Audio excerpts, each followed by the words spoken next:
Oke. Assalamualaikum warahmatullahi wabarakatuh. Shalom, Om Swastiastu, salam kebajikan. Selamat siang.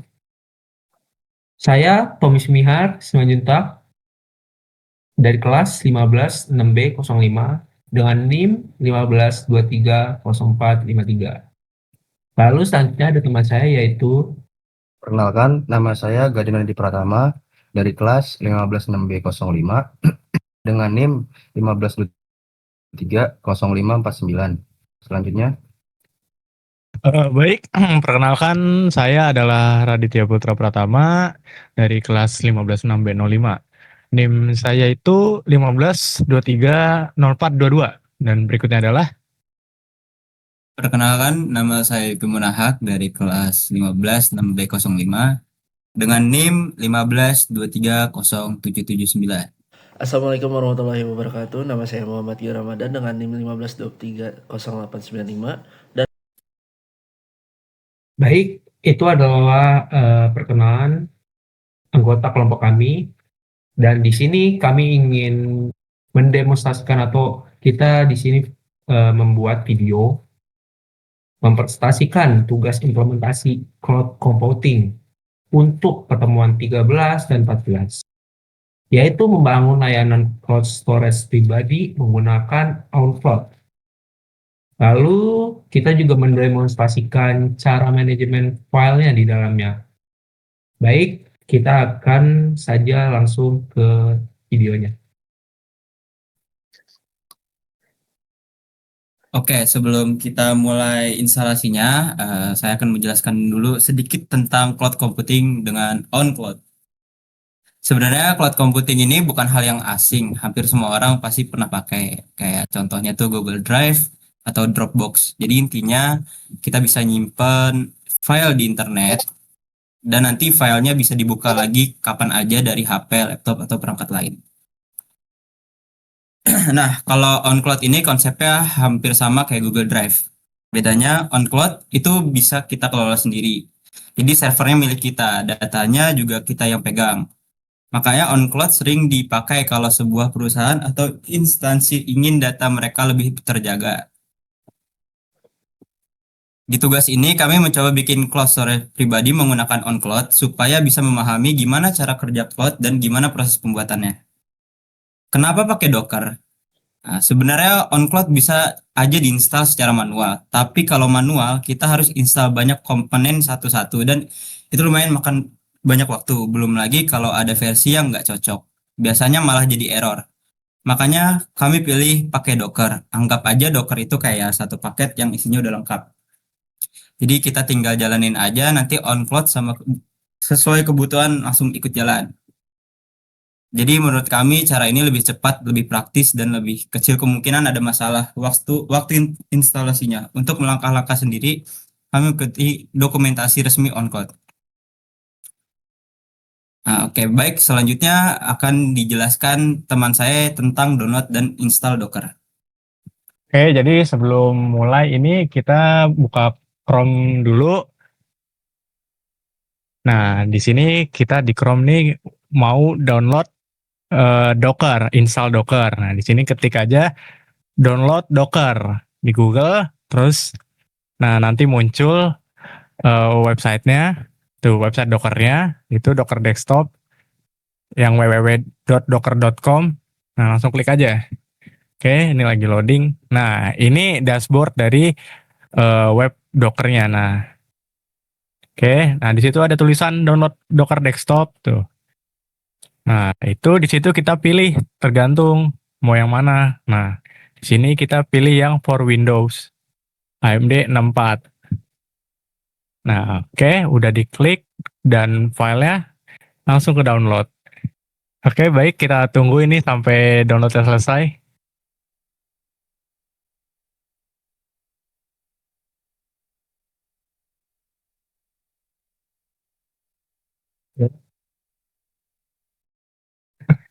udah kan ini udah kan? Nah, Oke, jadi di sini file Dockernya sudah ke download, installer Dockernya di sini kita double klik aja installer Dockernya untuk menginstal Docker di laptop kita.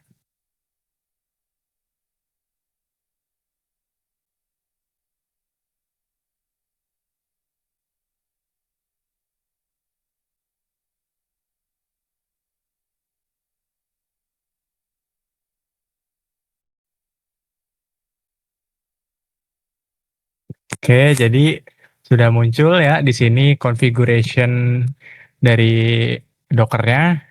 Sini ada use WSL2 instead, ada allow Windows per user, add shortcut to desktop. Nah, itu jangan lupa di checklist di allow Windows kontainernya. Oke.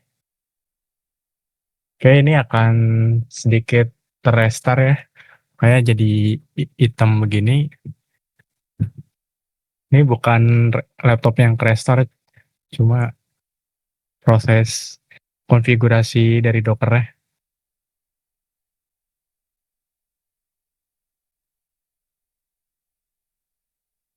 Oke, di sini sudah muncul kembali.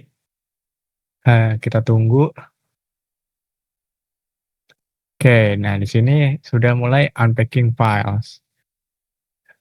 Proses instalasinya sudah mulai berjalan.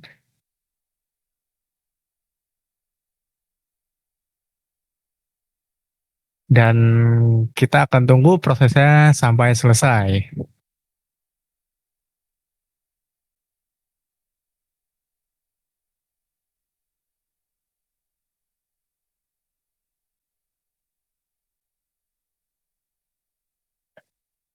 Ini yang lama itu kan? Ya udah coba skip aja. Langsung ke pas itu.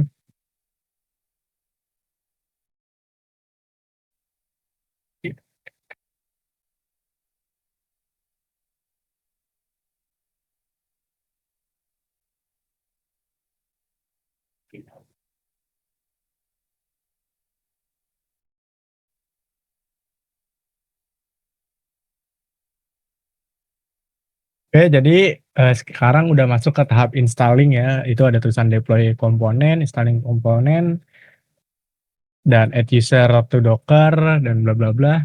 Ini lagi proses installing. Ini memakan waktu cukup lama, jadi kita tunggu saja sampai selesai.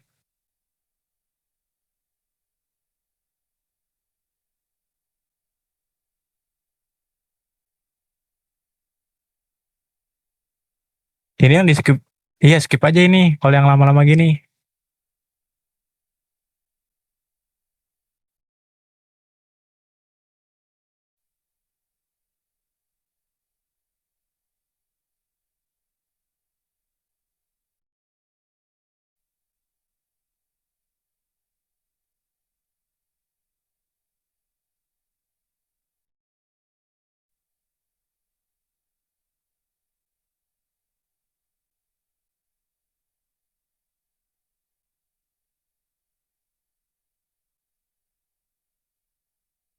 Ini nampaknya sebentar lagi.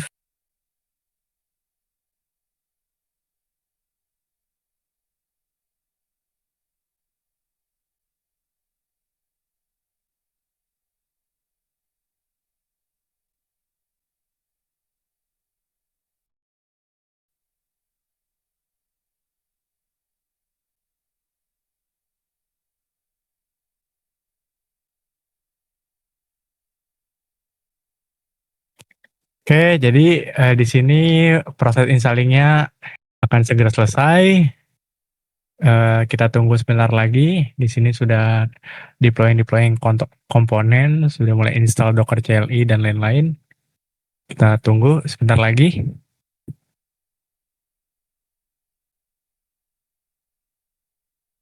Oke, instalasi sukses. Dan ini harus restart window untuk menyelesaikan instalasi.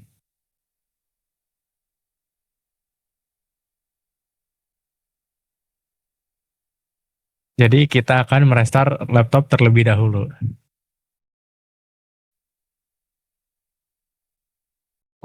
Membuat file dari Dockernya. Dimana sebelumnya teman saya di sini sudah menjelaskan download dan install dari aplikasi Docker ya. Pertama-tama kita akan membuat file dari Dockernya. Jadi di sini saya sudah membuat file yaitu on-cloud Docker. Lalu kita akan mengklik on-cloud Docker ya file itu. Nah, di sini ada file juga nih, file yang komponen utamanya Docker Compose YAML. Nah, kita klik ya.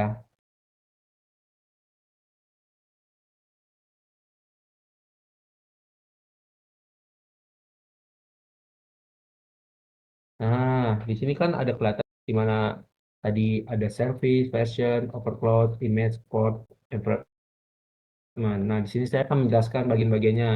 Yang pertama itu image. Image ini adalah kita memakai eh, foto resmi on cloud dari Dr. Who. Lalu di sini ada portnya. Nah, portnya itu adalah 8080. Kita memakai port 8080 yang dihubungkan dari komputer. Lalu di sini ada environment variable, di mana di situ sebagai kayak alamat domainnya, database-nya, atau lalu di sini ada depends on, adalah itu database Docker yang supaya kita service database-nya itu menjadi duluan ke on cloud-nya.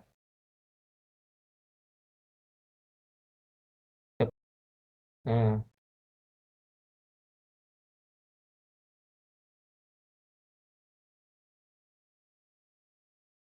baik, baik.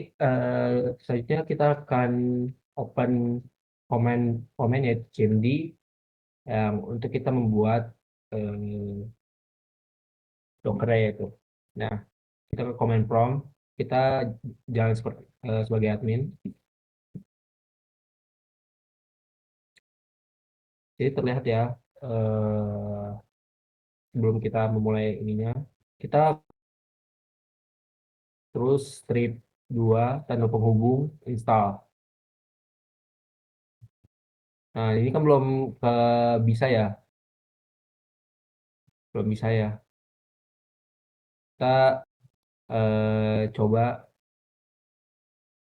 nah kita coba kita klik, kita ketik WSL tanda penghubung 2. Oh, kita coba nah, versinya itu 29.5.3.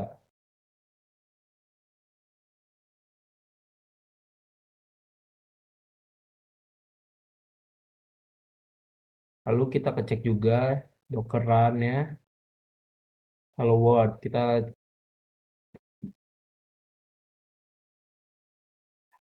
banget anjing. Nah, kita di sini ada di Docker. Kita sendiri udah ini ya, kita akun Dockernya. Kita sudah login. Sebentar ya, kita akan menunggu dulu. Tapi membuka aplikasinya agak lumayan. Jadi kita makan waktu. Baik, di sini sudah dibuka aplikasinya. Lalu kita akan balik lagi ke CMD, di mana kita mencoba menjalankan ketika Docker run hello world. Nah, di sini kan eh, udah detect tuh, bisa. Lalu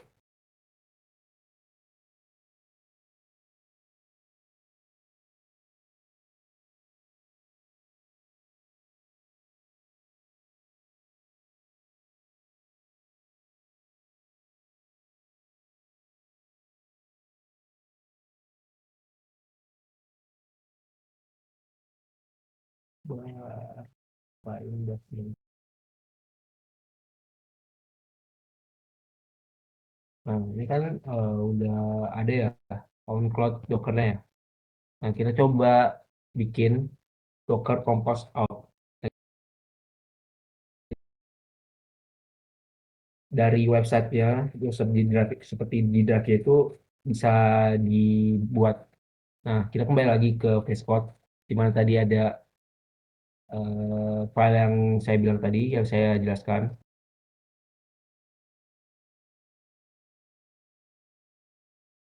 Baik, di sini kita coba masukin localhost 8080. Nah, kalau misalkan teman-teman itu 8080 nggak bisa, coba kita diri yang lainnya 81. Oke, di sini saya akan menjelaskan apa aja sih isi dari OnCloud itu. Nah, sebelum masuk, di sini kita menginput username dan passwordnya terlebih dahulu. Nah, jika sudah, dia akan masuk ke OnCloud-nya. Di sini OnCloud bisa menambahkan file berupa video atau foto. Jadi bisa kita upload. Contoh saya akan memasukkan verifikasi tuk. Nah, di sini sudah masuk ya untuk dokumennya. Lalu OnCloud juga bisa mendelete, bisa open view in PDF, lalu juga bisa merename, download juga. Contoh, di sini kita bisa melihat detail dari dokumen tersebut. Lalu bisa merename, mengganti nama file yang kita upload. Lalu juga bisa mendownload dan bisa open di PDF. Sepertinya sekian penjelasan dari saya, kurang lebihnya mohon maaf. Selanjutnya akan dilanjutkan oleh rekan saya. 95, dan hari ini saya akan menjelaskan untuk melanjuti presentasi kelompok kami dan akan menjelaskan kesimpulan. Jadi dari praktikum yang sudah kami lakukan, bisa disimpulkan bahwa Docker sangat mempermudah proses instalasi dan pengelolaan OnCloud karena semua komponen dijalankan dalam kontainer.